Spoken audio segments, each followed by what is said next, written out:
Taon-taon, tuwing pista ng Paskwa, ang mga magulang ni Jesus ay pumupunta sa Jerusalem. Nang siya'y 12 taon na, dumalo sila sa pista, gaya ng dati nilang ginagawa. Pagkatapos ng pista, sila'y umuwi na. Nagpaiwan si Jesus sa Jerusalem, ngunit hindi ito napansin ng kanyang mga magulang. Maghapon na silang nakapaglakbay nang akala'y kasama nila si Jesus. Nang mapansin nilang wala siya, siya ay hinanap nila sa kanilang mga kamag-anak at kakilala. Ngunit hindi nila natagpuan si Jesus.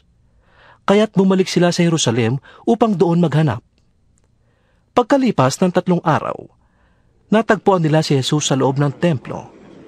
Siya'y nakaupong kasama ng mga guro. Nakikinig siya at nagtatanong sa kanila. At ang lahat ng nakakarinig sa kanya ay hangang-hanga sa kanyang katalinuhan. Namangha rin ang kanyang mga magulang nang siya'y makita. Sinabi ng kanyang ina, "Anak, bakit mo naman ginawa ito sa amin? Balisang-balisa na kami ng iyong ama sa paghahanap sa iyo." Bakit po ninyo ako hinahanap? tanong ni Jesus.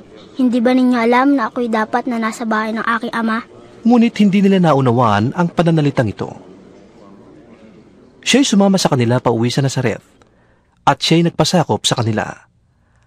Ang lahat ng bagay na ito ay iningatan ng kanyang ina sa kanyang puso. Patuloy na lumaki si Jesus. Siya'y umunlad sa karunungan at lalong naging kalugod-lugod sa Diyos at sa mga tao.